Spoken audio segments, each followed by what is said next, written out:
शिक्षक के जिज्ञासुओं नमस्कार। आपका स्वागत है डॉक्टर पवन शुक्ला एजुकेशनलिस्ट नामक यूट्यूब चैनल पर। आप जानते ही हैं कि हम लोग अपने चैनल पर शिक्षा शास्त्र विषय की चर्चा कर रहे हैं और चर्चा का यह क्रम रिसर्च की तरफ पहुंचा है, जो कि यूजीसी नेट के फर्स्ट पेपर और एजुकेशन के लिए बहुत ही महत्वपूर्ण पेपर है।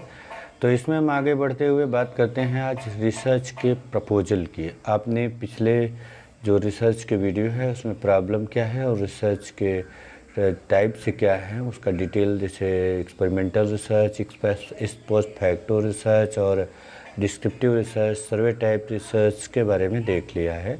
अब हम बात करते हैं रिसर्च प्रपोजल की। जैसा कि नाम से ही आपको पता चलता है, रिसर्च प्रपोजल की हिंदी है अनुसंधान प्रस्ताव।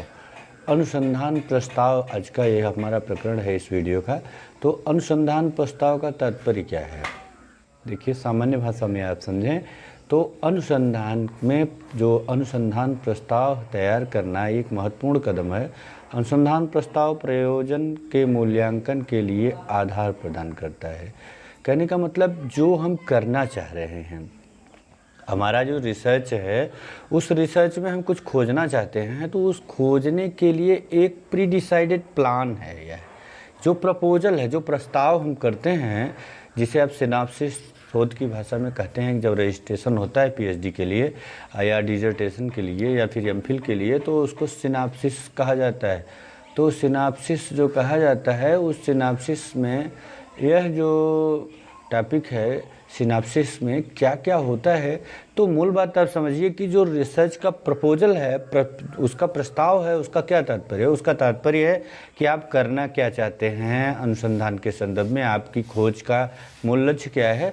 उस लक्ष्य के संदर्भ में आप एक पूरा आधार पेश करते हैं, बैकग्राउंड पूरा उसका बेस बताते हैं कि हम कैसे, कब, क्या, क्यों करेंगे। तो देखिए, इसीलिए इसमें कहा गया है कि अनुसंधान प्रस्ताव जो प्रयोजन के मूल्यांकन के लिए आधार प्रदान करता है। आपका प्रयोजन क्या है रिसर्च में, आपका प्रयोजन क्या है, आप क्या खोजना चाहते हैं, उसका एक आधार प्रदान करता है। और कई संस्थान किसी भी प्रयोजन का कार्य पूरी तरह स्वीकार करने के पूर्व अनुसंधान प्रस्ताव की मांग करते हैं। जैसे आप कहीं भी पीएचडी करने जाएं तो वो रिसर्च प्रपोजल के साथ आप कोई बहुत सारे हैं प्रोजेक्ट के पूरा करना है, तो आप एक बताइए आप प्रपोजल क्या है।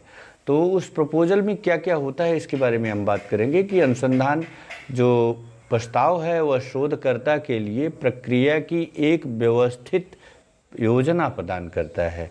वह एक व्यवस्थित योजना प्रदान करता है, प्लान प्रदान करता है कि जिसके द्वारा जो रिसर्च है वह कम श्रम, कम समय और कम धन में अच्छे ढंग से परिणाम को प्राप्त हो सके।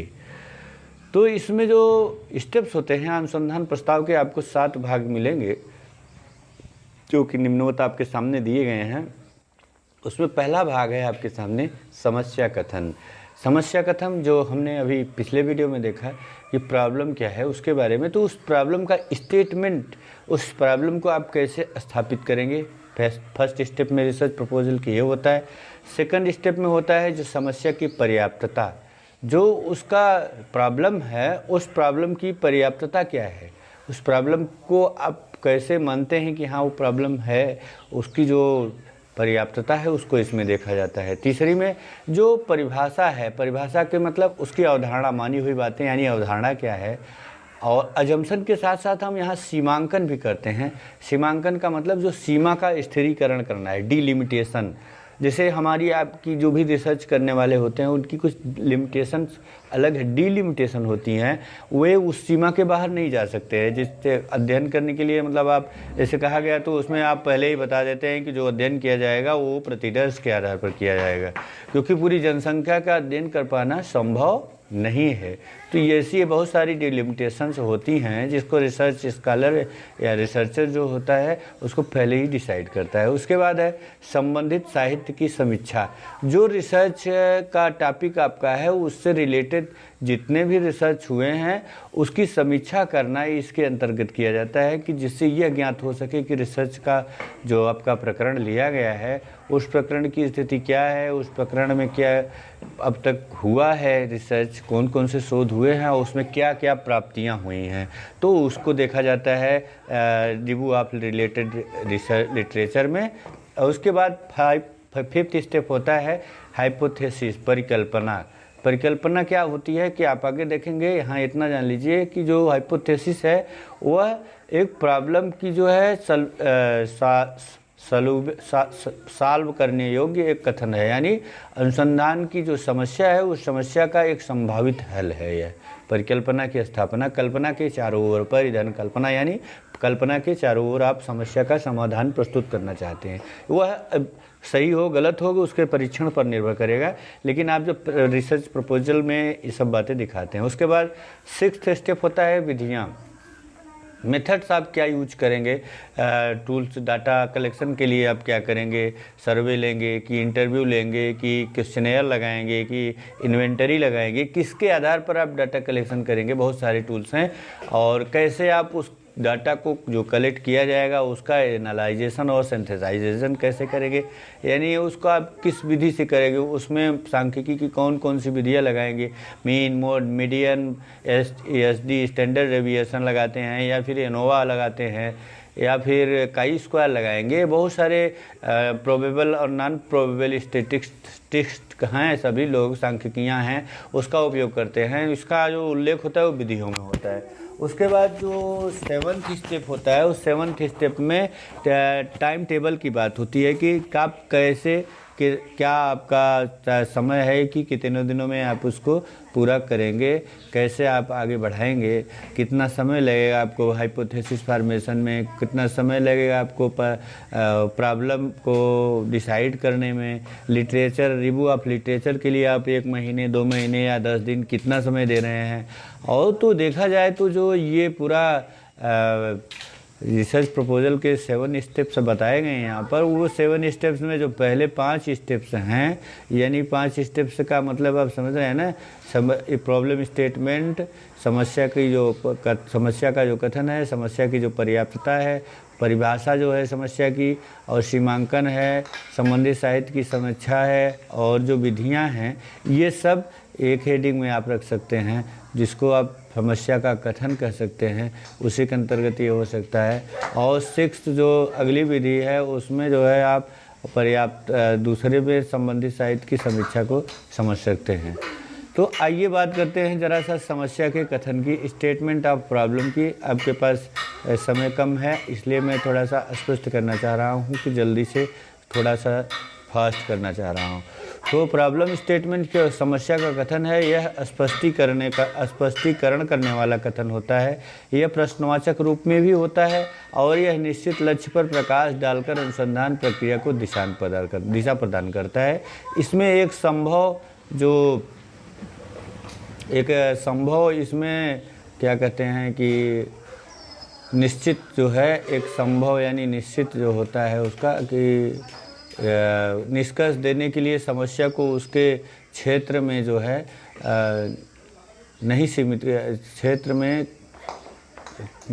काफ़ी सीमित किया जाता है। हाँ, ये बात है कि जो संभव निश्चित निष्कर्ष देने के लिए जो समस्या है, उस समस्या को उसके क्षेत्र में काफ़ी सीमित कर दिया जाता है, जिसे आप डिलिमिटेशन कहते हैं। क्योंकि जो बड़े कथन का अनुकरण जो होता है वह छोटा कथन हमेशा करता है।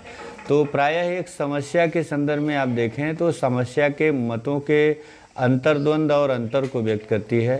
प्रायः एक समस्या जो है वह क्या करती है, वह मतों के अंतर्द्वंद और अंतर को व्यक्त करती है कि समस्या किसी सिद्धांत, नियम, पूर्व के शोध परिणाम पर या फिर व्यक्तिगत अवलोकनों और अनुभवों से भी प्राप्त की जा सकती है। जो प्रायः एक समस्या होती है वह समस्या एक पर्याप्त विषय पर आधारित होती है और विषय के संबंध में क्या करना है इसके संबंध में ज्ञान पर आधारित, जो उसका उपलब्ध ज्ञान होता है, पर्याप्त ज्ञान होता है कि जो आपकी प्रॉब्लम है उस प्रॉब्लम के संदर्भ में वह कह रहे हैं कि जो उसका अपर्याप्त ज्ञान है उस पर आधारित होती है।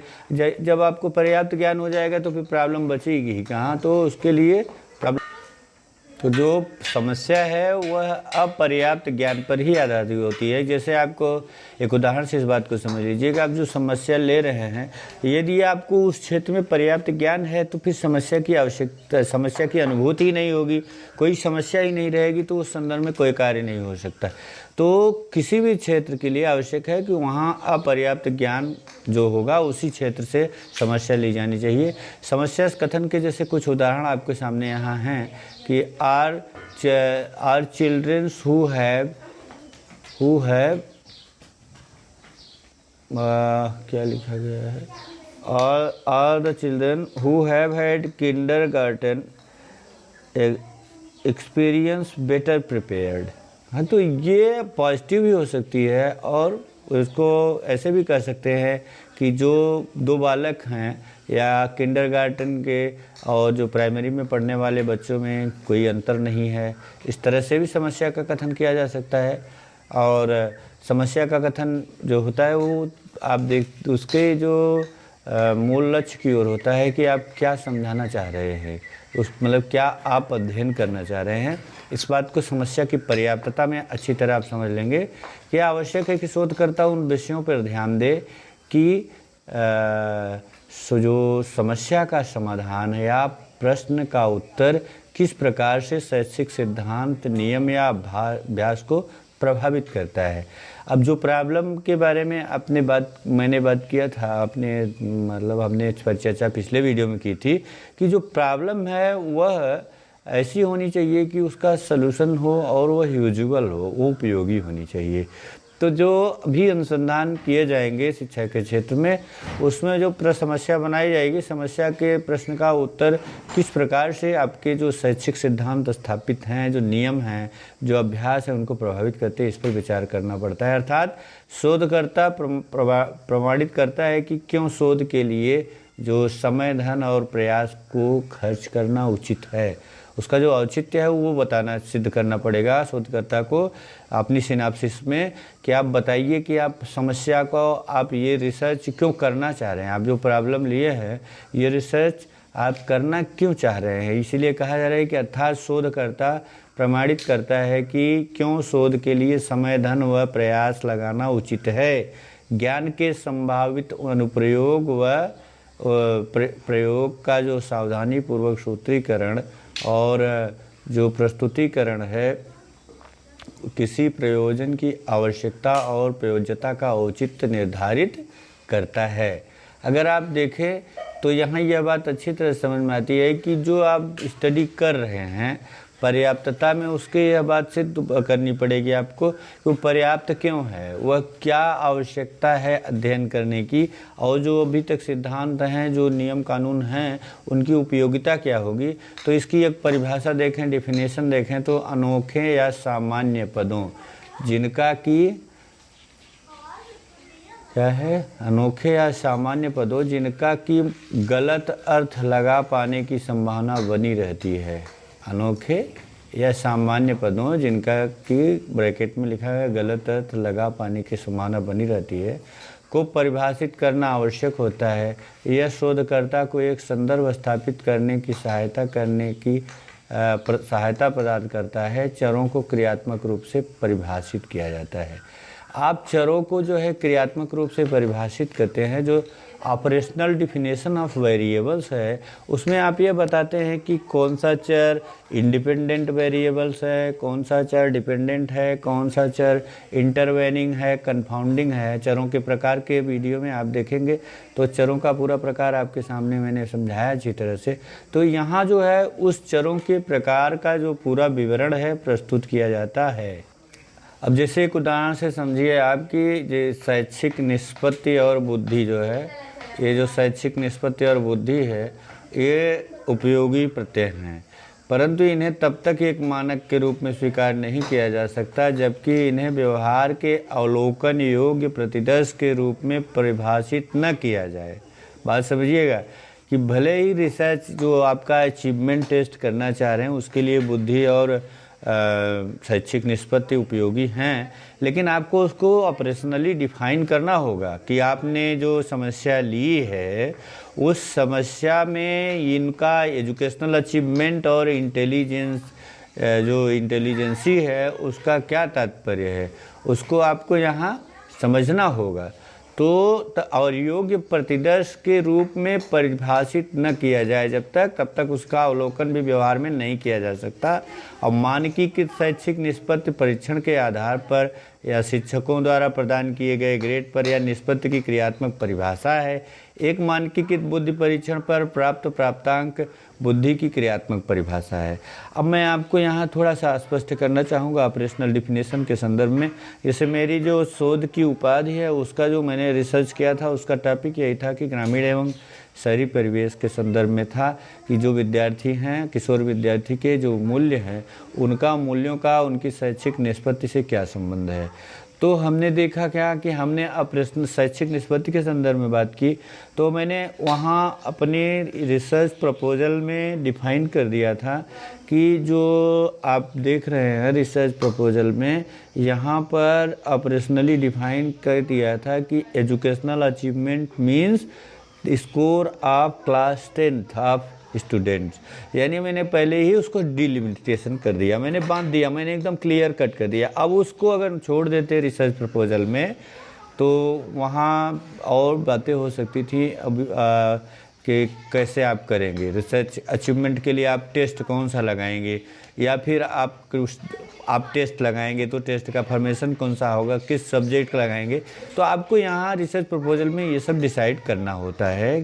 तो बता देंगे, जैसे आपने यहाँ भी है कि जो अचीवमेंट का है उदाहरण दिया गया है कि आप उस अचीवमेंट को क्रियात्मक परिभाषा के रूप में मानकीकृत बुद्धि परीक्षण द्वारा प्राप्त प्राप्तांक या बुद्धि की क्रियात्मक परिभाषा बताते हैं।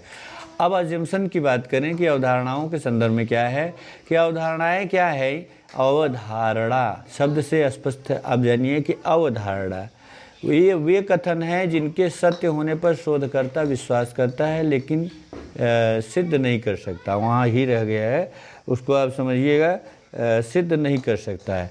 ये वे कथन हैं जिनके सत्य होने पर शोधकर्ता विश्वास करता है लेकिन सिद्ध नहीं कर सकता।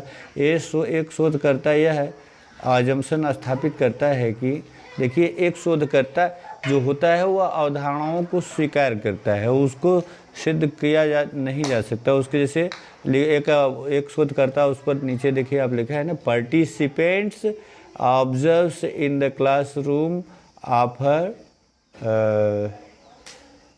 इफेक्ट, क्या है, participants observes in the classroom effect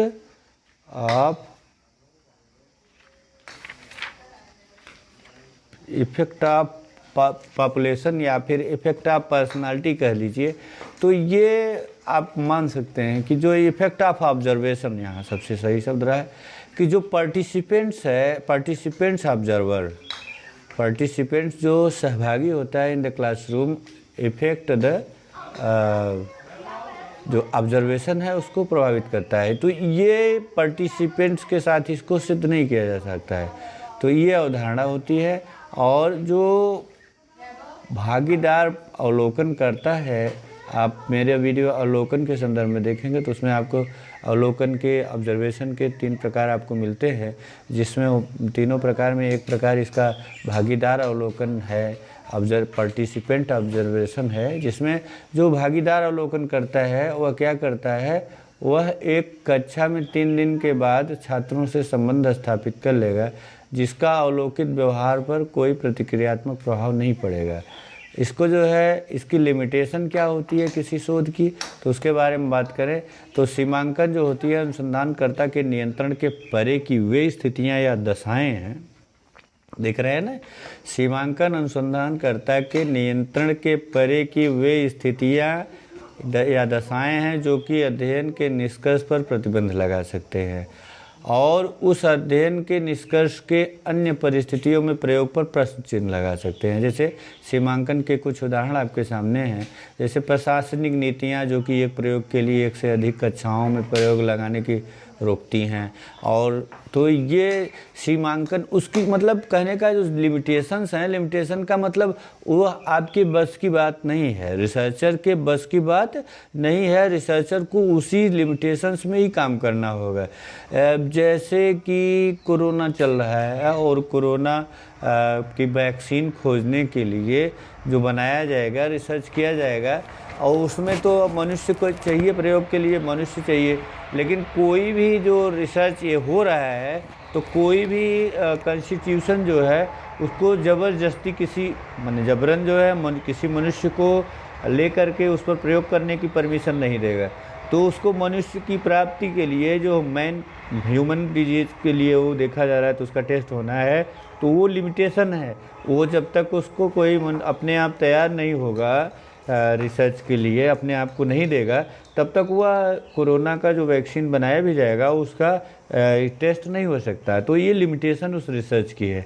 अगली बात देखें तो संबंधित साहित्य की समीक्षा क्या है। Literature review of related literature का तात्पर्य क्या होता है?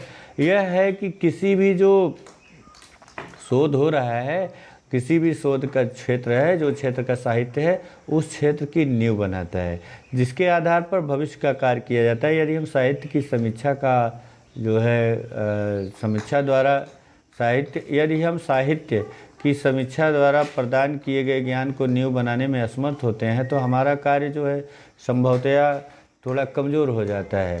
तो वो संभवतः क्या हो जाता है, तुच्छ। और देख लीजिए स्पष्ट तरीके से आप सामने है कि अगर आप जो आपका फील्ड है, जिस फील्ड में आप कर रहे हैं, उस फील्ड में आपके सामने जो अब तक उपलब्ध साहित्य हैं, यदि उनके द्वारा बताए गए ज्ञान को आप अपने अध्ययन में किसी प्रकार से उपयोग नहीं करते या फिर आपने उनको देखा ही नहीं है, तो जो आपका रिजल्ट होगा वो बहुत ही तुच्छ हो जाएगा और प्रायः उस कार्य की नकल मात्र बन करके रह जाता है जो कि पहले किसी के द्वारा किया जा चुका है। अर्थात व्यवहारिक रूप में जो संपूर्ण मानव ज्ञान है पुस्तकालयों में मिल सकता है, क्योंकि एक प्रभावशाली अनुसंधान जो है वह पूर्व ज्ञान पर आधारित होता है। इसलिए इस कदम से जो कार्य पहले हुआ है उसके नकल का मूल्य निरूपित करने में सहायता मिलती है।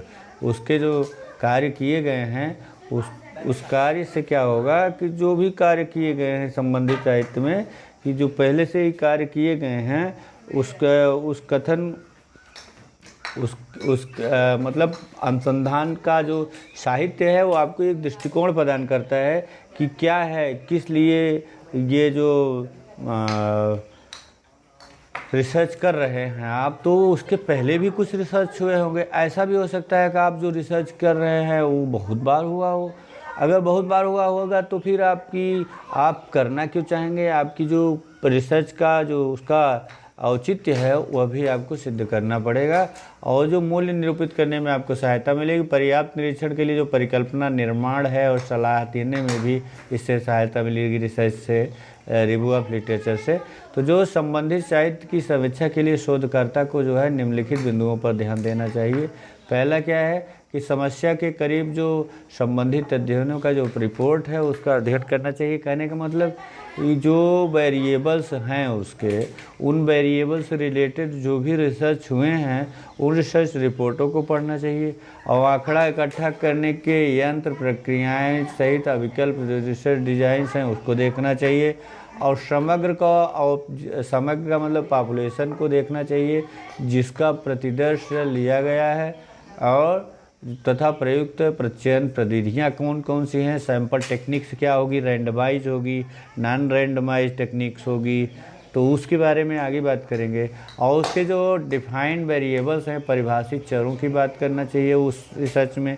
पिछले जो हुए हैं उसमें कैसे किया गया है, आज के रिसर्च में आप कैसे कर रहे हैं। अगली बात है असंबंधित चर जिन्होंने परिणाम को प्रभावित किया है उनके बारे में ध्यान देना चाहिए कि किस प्रकार से इन्हें रोका गया था। जो असंबंधित चर हैं उन्हें कैसे रोका गया था उसकी बात की जानी चाहिए। इसके बाद बात करें तो जो आपका गलतियां हैं जिन पर ध्यान नहीं दिया गया है उस पर भी ध्यान देना चाहिए। आप जब कोई पिछला अध्ययन देखेंगे रिव्यू ऑफ लिटरेचर तभी इन बातों को पता करेंगे। और इसके बाद जो आने वाले शोधों के लिए उसमें लास्ट में देखिए अगर आप कोई भी रिसर्च की थीसिस पढ़े होंगे या एमएड में या फिर ऐसी कोई एमफिल में जो आपका डिजर्टेशन होता है तो उसमें आपने देखा होगा कि उसमें एक चैप्टर आप लगाते हैं कि शैक्षिक निहितार्थ या जो फिर आगामी शोधों के लिए क्या आपका सुझाव है उसकी बात करते हैं। तो इन सुझावों की बात करते हैं। उसके बाद देखें तो जो अगला टॉपिक आता है वह टॉपिक है परिकल्पना का। परिकल्पना क्या है? एक परिकल्पना क्या होती है? एक परिकल्पना का तात्पर्य क्या है? हाइपरिकल्पना, यानी कल्पना के चारों ओर, ऐसी चीज़ जो कल्पना के चारों ओर चल रही है। तो जो कल्पना के चारों ओर चल रही है हम उसी। इसके बाद आप देखिए तो जो परिकल्पना होती है, परिकल्पना का तात्पर्य है कल्पना के चारों ओर, हाइपोथेसिस। तो आप मैंने जो समस्या तय किए हैं उस समस्या के संदर्भ में जो सलूशन है, संभावित हल है, उसकी बात की जाती है कि कौन सा हल होगा उसको देखते हैं। तो एक बड़ी परिकल्पना को जो है अपनाना और संभव छोटी छोटी परिकल्पनाएं बनाना अच्छा होता है। एक बड़ी परिकल्पना बनाई जानी चाहिए, लेकिन और जो संभव छोटी छोटी परिकल्पनाएं बनाना ये रिसर्च के लिए अच्छा होता है। यह समस्या की प्रकृति को स्पष्ट करती है और निरीक्षण में प्रयुक्त तर्कों को स्पष्ट करती है। आंकड़ा इकट्ठा करने की जो प्रक्रिया को परिकल्पना के द्वारा ही दिशा मिलती है। एक अच्छी परिकल्पना की जो कुछ विशेषताएं हैं उनको आपके सामने प्रस्तुत कर रहे हैं।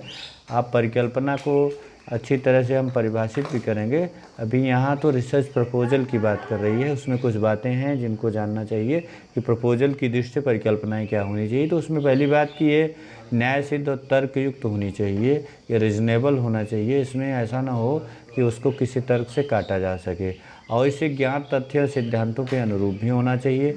इसे इस प्रकार से स्थापित किया जाना चाहिए कि इसका परीक्षण किया जा सके और जिससे सही और गलत होने की संभावना बनी रहे। मतलब ऐसा भी ना हो कि आप कहें जो वो सत्य हो, उसका टेस्ट होना चाहिए, तब उसको आप बता सकें कि वो सही है कि गलत है। इसे सरलतर शब्दों में परिभाषित किया जाना चाहिए परिकल्पना को। अनुसंधान परिकल्पना जो है देखा जाए तो एक परीक्षण योग्य उत्तर है किसी एक प्रश्न का। देखिए लिखा है ना आपके सामने है, अनुसंधान परिकल्पना एक प्रश्न का परीक्षण योग्य उत्तर है। परीक्षण योग्य उत्तर है यानी कहने का कि जो ये क्वेश्चन आपने प्रॉब्लम के रूप में क्वेश्चन बनाया था उस समस्या का यह हल है। इसका क्या है? यह एक सलूशन है। यह पूर्व जो अध्ययनों या अनुसंधान जो हुए हैं या सिद्धांतों पर आधारित है। एक विधित अनुमान या मोड है जिसका प्रयोग किसी प्रक्रिया के प्रमाणीकरण या अप्रमाणीकरण में किया जा सकता है। उसको जो है वेरीफाई या डिसकंटिन्यूमेंट में किया जाता है। यानी जो परिकल्पना आपने बनाई है वो परिकल्पना सही भी हो सकती है और गलत भी हो सकती है।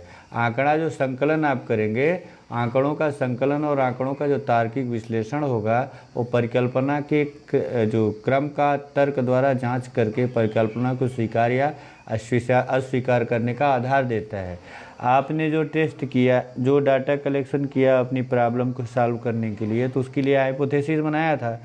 तो जो डाटा कलेक्शन होता है वही डाटा जो है इन आपकी हाइपोथेसिस को रिजेक्ट या एक्सेप्ट करता है, उसको स्वीकृत या अस्वीकृत करता है। जैसे आपने मान लिया कि ग्रामीण और शहरी बच्चों में के मूल्यों में अंतर नहीं होता है, और अब ये आपकी परिकल्पना है। और आप ये भी मान सकते हैं कि अंतर होता है।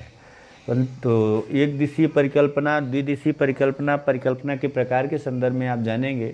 उसके बाद देखिए तो जो आंकड़ों के संकलन के पूर्व परिकल्पना निर्माण जो आवश्यक होता है, एक वस्तुनिष्ठ निरीक्षण के लिए अति आवश्यक है। आप जब परिकल्पना बनाए रखेंगे तभी तो आपको उससे संबंधित, जैसे मैंने आपको एक परिकल्पना का उदाहरण दिया कि ग्रामीण और शहरी छात्रों के मूल्यों में या बुद्धि में या शैक्षिक निष्पत्ति में या किसी चीज़ में अंतर नहीं है, एक वेरिएबल ले लिया आपने।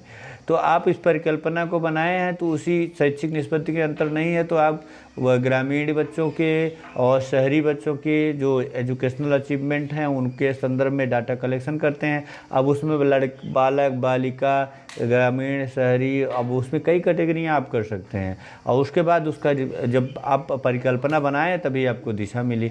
इसके बाद जो प्रपोजल का छठवां बिंदु आपने देखा था, रिसर्च प्रपोजल का जो सिनाप्सिस होती है उसका छठवां बिंदु है अनुसंधान प्रस्ताव के इस हिस्से में प्रायः 3 भाग होते हैं: विषय, प्रक्रिया और आकलन विश्लेषण। आंकड़ा विश्लेषण, जैसे जो विषय क्या है उसकी बात होगी, प्रक्रिया प्रोसेस क्या होगा उसकी बात होगी, और आंकड़ा विश्लेषण कैसे आप इसमें करेंगे उस आंकड़ा विश्लेषण की बात होगी।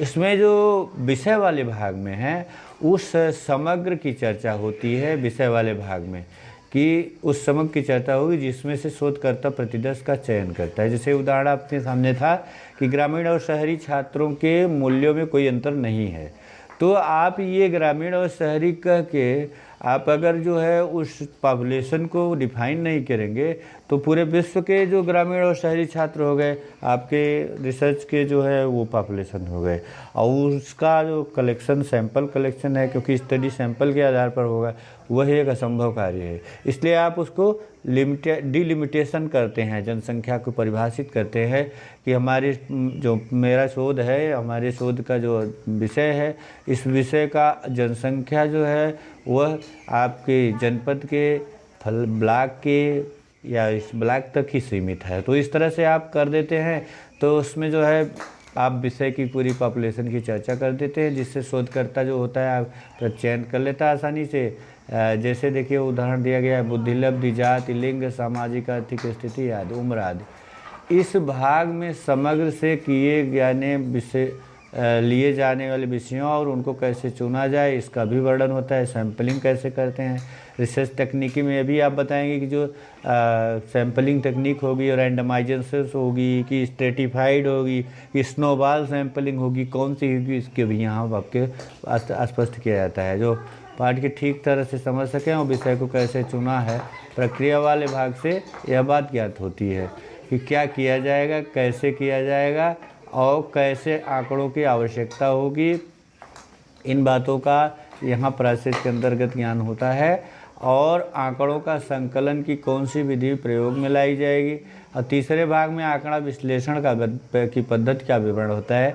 आंकड़ा विश्लेषण की पद्धति से तात्पर्य है कि जो सांख्यिकी आप प्रयोग करेंगे, mean, mode, median, SD, correlation, ANOVA, chi square, आप क्या लगाना चाहते हैं आप उसको यहाँ पूरी तरह से स्पष्ट कर देंगे।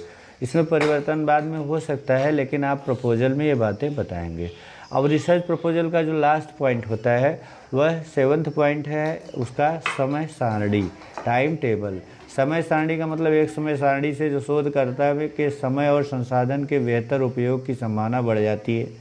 यानी कि जो वह बताएगा, एक टाइम टेबल तय करेगा कि कैसे कितने समय में वह प्रॉब्लम डिसाइड करेगा, कितने समय में वो हाइपोथेसिस बनाएगा, कितने समय में वो रिव्यू ऑफ लिटरेचर करेगा, और कितने समय में वो डाटा कलेक्शन करेगा, कितने समय में वो स्टैटिस्टिक्स लगा करके उसका एनालाइजेशन करेगा, और कब उसका जनरलाइजेशन होगा, कब तक उसका रिसर्च कंप्लीट होगा।